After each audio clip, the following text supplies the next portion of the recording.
right, guys, welcome back. We've taken a bit of a hiatus here with the podcast. I actually did record a couple that I'm going to be sharing some links to on our social pages. So if you want to check out our Instagram or Facebook, you'll see links to them. They were podcasts that I recorded with other people. We did one with Dr. Brooks Tiller last week. He's got a podcast, The Healthy Hunter. And then we also did one with our buddy Tony Peterson. We've done podcasts with Tony in the past. He's got a couple different podcasts. One of them is Sporting Dog Talk. And we recorded, I think that's our second podcast episode with him on that particular podcast. I got Bella in the background. If you'll hear her, Bella, lay down. Lay down. We're going to talk a little bit about Bella and give you some updates. Our time off of podcasts was due to a few things. Schedule. We've just been really busy. If you don't know, we've got another brand. It's called Hodag. It's a product line called, one of the products is called the Licking Stick. We've got new products that we're launching like literally in the next week. They're being shipped to us right now. So we're going to, my hands have been really full with this. It's a deer product. So deer hunting is a passion of mine. We've developed a line of products. If it's a different brand than DogBone, obviously, but it's related to deer hunting, and it's a scent communication line of products. One of them is called the Licking Stick. That's been out for a few years. We have a new one coming out called the Licking Branch. We have a new product, the Hemp Scent Rope. So we've got all these tools that are communication things scent-wise with deer. And we've been up to our necks with getting that prepared, getting those new products ready to be launched literally this week. We're probably a few weeks behind of where we wanted to be, but we're a really small business, and so I don't think that everyone realizes that all the things that we've got going on. So that has taken a ton of time. The other thing that we've spent, and you hear we've got an antsy Bella in the background. Our training with Bella, someone sent me a message and said, I'm really curious to see, have you hunted Bella yet? The last time we filmed a Bella was probably 2 to 3 weeks ago now. We haven't filmed a lot with her, but quite honestly, we haven't done a lot with her formally. I've not done a lot of formal training sessions. We've transitioned here into taking advantage of this time of year. So hunting has become a part of our lifestyle all of a sudden. So we've shifted from the training, formal training, to we've gotten her in the field. I sat with her over a dove field. Didn't shoot any doves, but we had a nice sit. Sat for about an hour and 25 minutes. I shot a few times. I got a new shotgun, so I did shoot a few times. I missed a few birds. But I look at our training this time of year with her in particular and you just finally heard her lay down. I don't know if you could hear that or not in the background, but I put her on place. She was in her kennel here before we started recording. I took her out. I let her go to the bathroom. I put her on place, and she literally just spun around on that bed for, 3-4 minutes? Mm-hmm. Finally, she just realized, you know what? I'm okay. I'm comfortable. And she just laid down and gave us a nice little deep sigh. I imagine she'll fall asleep now. So, but one of the things with her is, from a hunting perspective, I am looking at this season 100% as transitional training for her. Just wrote an article for Gun Dog Magazine, wrapped up her column, explained the idea of the next few months will be training, but there'll be transitional training into the field. And so I have honestly made a decision of, it's a pretty good, I think it was a good decision. If you watched the Bella Be Good series, first off, Ben caught us up. So we got caught up. We loaded how many in a matter of a week or two? Probably 35. Yeah. Now that caught you up to speed because I want you to see real time. Now all of a sudden we're caught up and I haven't posted any. It's because we haven't filmed any. And that doesn't mean I'm not working with Bella. It means I'm not working on anything new. I'm not working on informal sessions. Ben hasn't been here. Ben's gone back to school. Ben is finishing up his last year at Oshkosh. So he has been back to school. This last week, he was in quarantine. Doesn't have COVID, but he was in quarantine. He has buck fever, so he shot a buck while he was in quarantine. But with the schools and stuff, and I'm sure a lot of you guys are dealing with it and hearing it and understanding it. Schools went back. Our kids went back. My niece is out of school. She's been in school for about 2 weeks, and they're out for 2 weeks because I think they had 3 or 4 cases of COVID at their school. So they've decided to shut the school down for a couple weeks. So it's just the COVID thing isn't going away. I don't know that it's any more intense or any more reason to be concerned today than it was tomorrow. And we're not going to get into COVID talk. It's just not something we're going to talk about. We're dealing with it, and I'm to the point now where I'm looking at it and I'm going, you know what? I say it kind of jokingly. I'm over it. I am a little bit over it.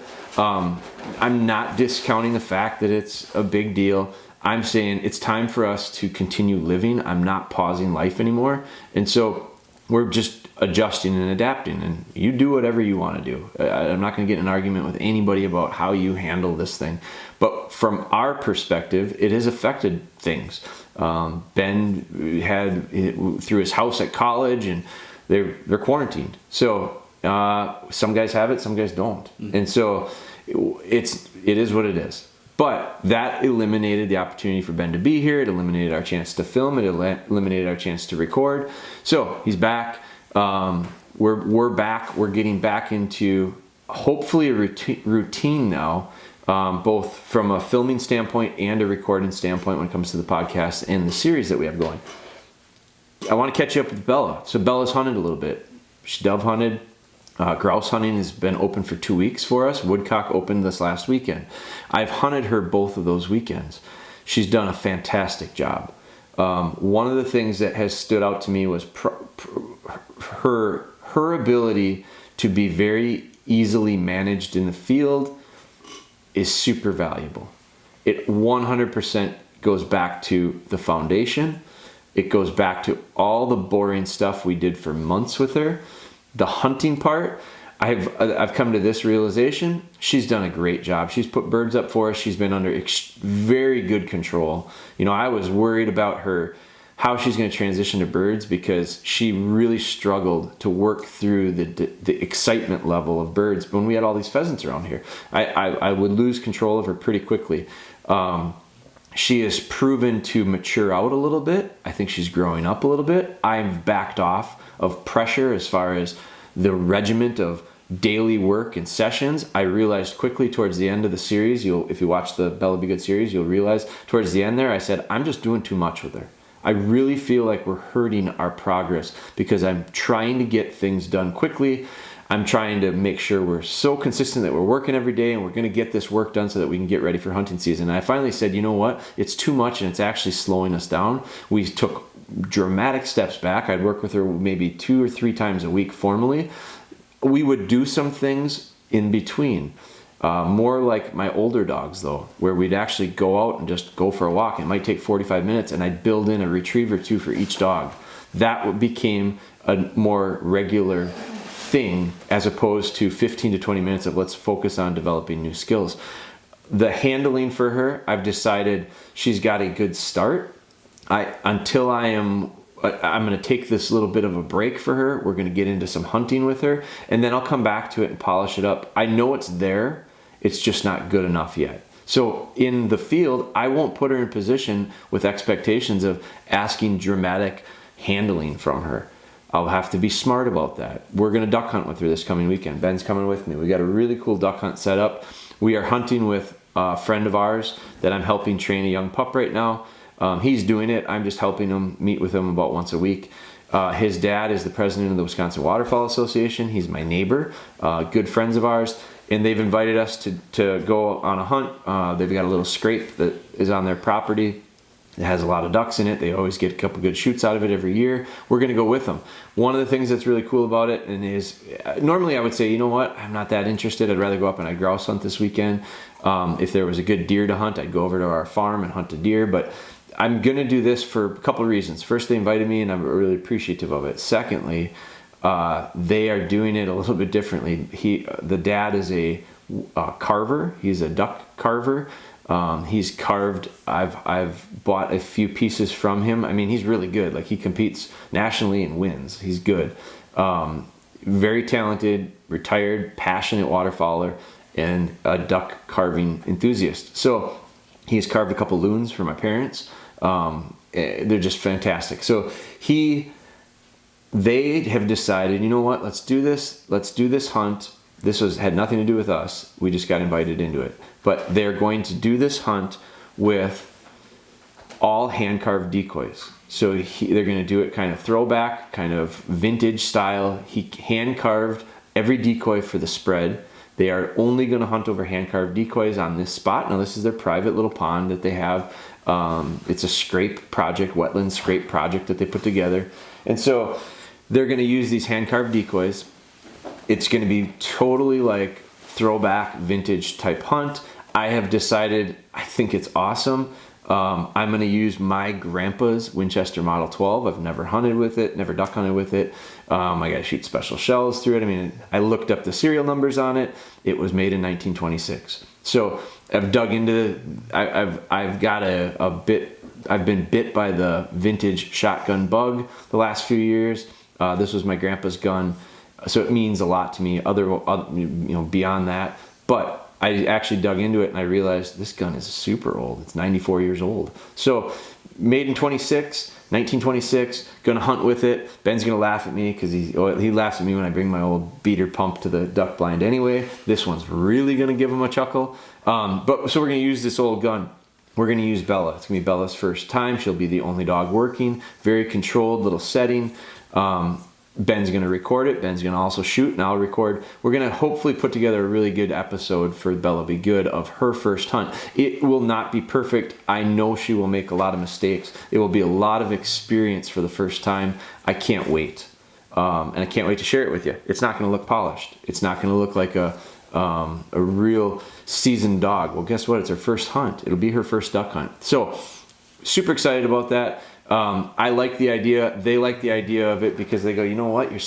You're kind of like an old man trainer anyway. You train without a collar. You train a very traditional way. And I got to thinking about that, and that's probably the reason I like old guns. It's probably like the reason I like to train the dogs the way I train them. It's not my idea. I've simply replicated what guys and girls have been doing for hundreds of years.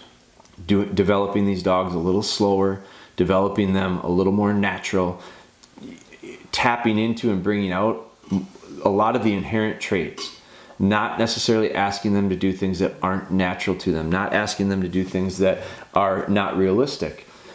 We've talked about all this stuff in the past. I talked about this in Tony's podcast for Sporting Dog Talk recently. The stuff we're doing with the dogs, I think, is real practical and real usable in the field. And so here's how I can kind of justify that as well. And one of the reasons why, when we decided to say, let's stop this, let's take a break a little bit from pushing these handling sessions. She's got a general concept of it. When we set it up for her really easily, she handles it really well. It's when we start to add some complications to it and give her more choices that she seems to struggle. So what does that mean? Don't keep pushing down that road. Instead, back up and get more repetition in the easy stuff. And if you don't have time to do it, you don't have time to do it. We haven't had time to do it. So that's where we'll pick up when we do.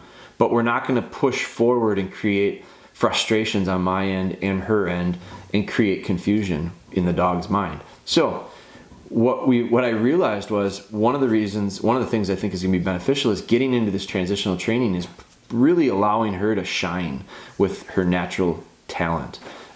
She's a real birdie dog. She's got great body language. Ben bird hunted with me this weekend with her. We grouse hunted. Ben got his first grouse this weekend. Really your first time grouse hunting with a dog. Yep. He sniped a few off the trail, but we've all been down that road. Those are the partridge. Mm-hmm. But the classic, traditional upland, we're calling them grouse if we're doing it that way. I call them partridge. My grandpa called them partridge. It's whatever. You call them whatever you want. We hunted, it was Ben's first time hunting him over the dog, and it was awesome. And you could definitely you could see how she was. I mean, her body was just electric when it would get birdie, and she's got a great way of carrying herself. Her range is really nice. She's very responsive to the whistle in the field. She stops to the whistle in the field while on the hunt better than she does in training. I think it has to do with this excitement level of appreciating the things that actually come in the field as opposed to the boring, mundane repetition of the the training field. And so she becomes more responsive to a stop to the whistle because she realizes this is the real deal. There's a reason why he blew that whistle for me. It's not because I know the damn dummy's above me, behind me, and he's going to stop me and he's going to give me a back cast. It's not that. So I think it shows me her willingness to work with me is there. It's just the scenarios that we're doing it in, the formal training situations that we're doing it in, are a little bit flat, and we've talked about that, and now we've recognized it, and now we've made some adjustments to it. But in the field, boy, it's really opening up a little bit of a can of worms of energy for her. And so this, I think, is fantastic opportunity to now go out in the field and do a duck hunt, because the duck hunt is really more realistic to what we've trained for. So I am kind of curious. There's going to be lining. There's going to be steadiness. She's steady as a rock. I have no issue with that. We experienced that with the dove hunt. I mean, she's the calmest, quietest little dog in the blind. She's a fantastic little dog for that. Now it'll be connecting the idea of shooting birds, picking birds, and delivering birds. There's going to be no issue with the delivery. There's going to be no issue with the steadiness. It's going to be marking will probably be her weakness. She's going to have to start to figure out how to watch out of this blind that we're in, how to get a feel for what she should be looking for. We've never hunted decoying birds before. We've always marked off of somebody throwing. So she's going to have to start watching the sky a little bit. I think those will be things that they'll click and they'll fall together. I'm not too worried about it. But I also have to realize that we're going to shoot a few birds probably, and she's not going to mark them down. And then when I line her, she may get into trouble because it's going to be all new cover that she's going through. It's going to be much different conditions. Boggy, swampy, half flooded. The water is way down here, so it's very muddy, messy place we're going to be hunting. There's tall, set-aside grass around it that normally is underwater. So the conditions will be different. So I may have to help her. And what I'll do is help her to make the connection work so that by the end, hopefully we get a chance to shoot enough birds that she connects the mark to the line, to the send, to the deliver. So that's what I anticipate, and that's what we'll be doing this weekend. What I've loved seeing so far with the grouse hunting is her range is great. Her obedience is great. I've worked her on a pattern with Spry primarily. I've worked my two young dogs together. Reason being is, when I put an older dog with those younger dogs, it seems like the older dogs, because of experience, get the majority of the flushes. And I want these young dogs to get as many contacts and touches as possible. They're always just late. These older dogs they know a little bit more. So I've been hunting the two young dogs together, and the reason was one of the two is going to get the contact, or they're going to get the flush. Now, how I've been doing it is they work really well together. And there have been several scenarios this year where I've hunted 3 dogs together. So I don't run 3 out quartering together. I run 2 out quartering together, and 1 heels with me off lead. And the reason is that I can't keep track of all 3. I can keep tabs of both. I can't keep tabs of 3 visually. So I've worked the 2 together in those scenarios. I've worked her with another dog in those scenarios. She doesn't play with the other dogs. She's to business. She's beyond that immaturity standpoint. She's hunting. And so no issue there. But what I've done a lot with Spry and her is healed 1 off lead and let the other quarter and cast on their own. Then I for sure allow each one to get some contacts. I allow each one to get some flushes, and hopefully, and each one has gotten some retrieve opportunities. We've killed a few birds. I think we've killed 6 so far. The other thing that I've been really, really pleased with, her off lead work is fantastic when Spry is out quartering. I worry about her position less than I do Spry, actually, because Spry does have a tendency to want to be a half a step ahead of me. Bella has not. So it's been great. The other thing that's been fantastic is the opportunities that we've had for birds, flushes and shots and retrieves. I've yet to see one, now with the exception of 1. I shot 1, wing-tipped it. It went down about probably 45 to 50 yards. I hit it at probably 25 yards. By the time it hit the ground, it was probably 35 to 40 yards away from me. The dogs were behind it quite a ways. So it took a minute for the dogs to get to the spot where the bird fell. I wasn't 100% sure that the bird fell. It's very thick in the cover. I thought I saw the wing fly a little funny. So I went right to that spot and I started looking. The dogs ended up working their way there. It was Bella and it was Spry. And both the dogs blew right through that spot where the bird had gone down. And I just figured that they just were blowing through. So I stood there and I looked. I'm trying to find a feather. I'm trying to find the bird. I'm trying to look for something. Not paying attention to them super closely. Out of the corner of my eye, I see these dogs working away from me. They're into a little bit more mature woods. So I could see them out there a little bit. They were at least 50 to 60 yards away from me at that point. I looked back up and I thought, okay, I'm going to call the dogs back and put them in here and have them hunt the area. I'll give them a hunt command. Have them hold this area and see if they can't pick up on the scent. And by the time I had processed that in my mind, got this little game plan together, another minute goes by. I looked up and here they come back and Spry's got the bird in her mouth. And it's alive. So it was a wing clipped bird. It ran. They tracked it. They did everything I needed them to do. Both dogs were in on the track. It's just Spry picked the bird first. Bella came right up next to her, delivered, had zero inclination to try to steal that bird out of her mouth. Very respectful little dog. Spry delivers the hand. We take some pictures. It was awesome.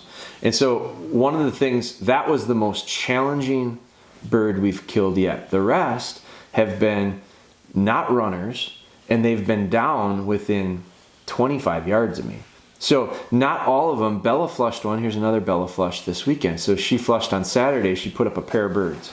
We're going down a classic logging road, aspen cut, probably a 15-year-old cut. So it's, pretty good sized trees, but thick, really high stem density. Perfect for grouse. And so bird goes up. Bella's in the cover. Bird goes up. I hear it. I don't see it. Off it goes. I could hear it fly off. I say, good girl. I call her back to me. She doesn't respond. And all of a sudden, another bird gets up, a second bird.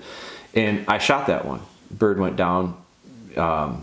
It's right there. It's 15 yards from me, maybe. And so I called Bella back. And Bella flushed that first bird and gave chase to it. And I would prefer for her to sit to the flush, but you know what? She's a young dog, first year. She flushed, she went. I'm excited about it. I'm looking for the bird, another bird. I didn't really pay attention. Finally, I call her back. And as she comes to me, now she heard the shot. And so obviously she heard the shot and she's, I believe, in full search command at that point. She's searching out. I called her back. I got her into the area. I told her to hunt dead. She hunted dead in the area where she flushed that first bird, which was about 10 yards probably from the second bird. She hunted. She came back to the trail. I called her back to me, kind of regrouped her, told her to settle in. I lined her and I sent her into the brush where the bird had gone down. She took the line in. She worked the area. She picked the bird. She brought it back to me. I gave her a little hunt command when she was in there. It was very much like a drill that we would have done, only it was shrunk up like 500 times, because normally we're sending her on those for like 50-yard minimum retrieves, and a lot of them are going out 100, 150, 200 yards. This was 15 yards at the most. So, she did a great job. She handled it. She picked it up, brought it back to me. And one of the things I thought about while I was walking down the trail was, I wanted to talk about the idea of we train and we've spent all this off-season preparing, developing skills. And I think you need to do it. I think you should train at a grander scale than what you're probably going to hunt at. If they can handle that, they can handle this actual hunt. And it was a perfect example of it, because I've yet to shoot a bird ever in my life. I've sailed a few duck hunting that have, out in the Dakotas, that have sailed across a cut cornfield and hundreds of yards away, hit the ground. And ran at that point. So we've sent dogs on real long retrieves like that, and yes, you will come across it throughout the year. But the ratio of retrieves that are like that we really spend the majority of our time training for, the majority of the retrieves that are like that are very, very small. The number of them are extremely small. The percentage is super small. And so I realized, man, from a functionality standpoint in the field, Bella is very well equipped and prepared to do about probably 85 or 90% of what I'm going to ask her to do. And she's doing it really well. And so that's great. Now, that 10%, that 15% of the time that we need a little bit more, that's why we do the more advanced training. That's why we need to put more work into her. We're nowhere near done with her. But now this weekend, we're going to be able to start in on shooting some ducks over her, which is going to be interesting because it's going to be a lot more like what we trained for. But I'll be honest, I've seen the pond we're going to hunt. if we shoot a duck that's more than a 50-yard retrieve, I'll be pretty surprised. Maybe 70. But it's you get beyond that, I don't know that we're going to be. I don't think we're going to be shooting, and B, I don't think if we hit the bird, there's not that many places that it's likely to sail. And if it does, we'll help her with it, because I don't expect her to be able to necessarily take the line 100 plus yards through the cover that she's never trained in before. So it's going to be very much like training in a new location for the first time. And what we'll do is set her up for success. Hell, we might even shoot a few birds, and just once we get towards the end and things are, usually the hunt is pretty shot up by the first 45 minutes of opener. There's not a ton of birds around right now. They're all local birds. So we'll get a good shoot probably in it at first, but then it'll slow down. And about the time we're having coffee and donuts, I may just take a duck. Hopefully we have some. I may just walk a big circle memory around this pond and stretch it out across the other side and come back and send her on it as a training exercise. And then and really look at this truly as a training opportunity. It is completely transitional training. It is not, let's go duck hunting. Duck season's open. It's Bella's first hunt. And we're going to treat it that way. And so, if things fall apart and things don't go that well, the old Model 12 will be set in the corner. And I'll let Ben shoot his. What do you shoot him? Benelli, or what do you shoot? Browning Maxis, a fancy guy. So I'll let him shoot. Maybe I'll run the camera and handle the dog for a little bit. We'll let Bruce and Brian will be shooting. So we're going to continue to approach this fall as a training season into the field hunting. And next year by this time I'll be really excited, because she'll have seen so much more, and she'll have a whole nother year's worth of training guidance as far as getting her prepared for it. And it's just, I'm excited about it. The interesting part about this is by sitting back and recognizing, and I should have known it all in the beginning. I should have believed in it. I did know it. I didn't know. I had some doubt at points.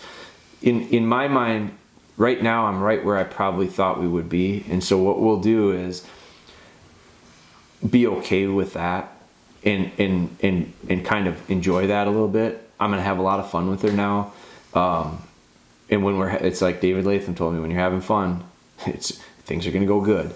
So we're going to take the pressure off of the idea of it's hunting season and we need to be prepared. Instead, we're going to look at it and go, awesome, it's hunting season, and now we get a chance to extend our training. And because I've really embraced that idea, I really feel like the pressure is off. I took the pressure off. I was putting a little bit too much pressure on myself there towards the last month with anticipation for this season. And now we're here. Let's enjoy it. Let's get something out of it. Let's not be frustrated with it. Let's not allow it to become, let's really get the most out of the next few months with these dogs. And like I said, man, it's way fun when you can do that. So it's kind of a Bella update. It's a little bit of a state of the union here for us too, because we've been off for a couple weeks. It doesn't, in the past we've taken a couple weeks without doing a podcast, and it felt normal, and I actually felt like, well, we're doing pretty good. We're doing more than one a month. We've gotten into such a we got into such a flurry there that now I feel like, man, it's like, wow, it's been a long time. We got to shake the cobwebs off. So we're back. Ben's back. We're going to settle into some routine. We like the way the schedule looks this fall. School-wise with Ben, it actually shapes up really nicely. So we're excited. We're going to be able to, I think, bring you guys some more stuff, bring you some more value. Keep in mind, and please, I appreciate your understanding. I'm behind on everything. I'm behind on responses for Facebook, Instagram, emails, playing catch up. Basically just what we did now that this Hodag season for us has started. Deer hunting has started, so Hodag brand is full bore right now, and it's doubled or more the things that are in the hopper. So it's gonna help. It's gonna slow down the process of timeliness for response, but I appreciate everyone's patience with it. So we'll keep plugging away on it. Thank you guys for listening. We've got a couple We're going to do a few Facebook questions. I'm looking for one right now that a gal sent me, and it was regarding they were getting a puppy in October, and I wanted to do a podcast on it, and I can't find the question. But I'm digging for it. I'm going to see if I can't find that one. If you happen to be listening, it had to do, I think, with schedule. Like, what does a schedule look like for you? We've answered several questions like that in the past. This one had a little bit of a different spin to it, I thought, and I wanted to answer it. I'm going to see if I can't find it. If you are the person that might have asked that, don't be afraid to send me another message. But thank you guys for listening. We appreciate it. We appreciate your support as always. Continue with your journey. Don't compare it to the other journeys that are out there. It's yours. So enjoy it, embrace it, have fun with it, and good luck with your training. We'll continue to try to help the best we can.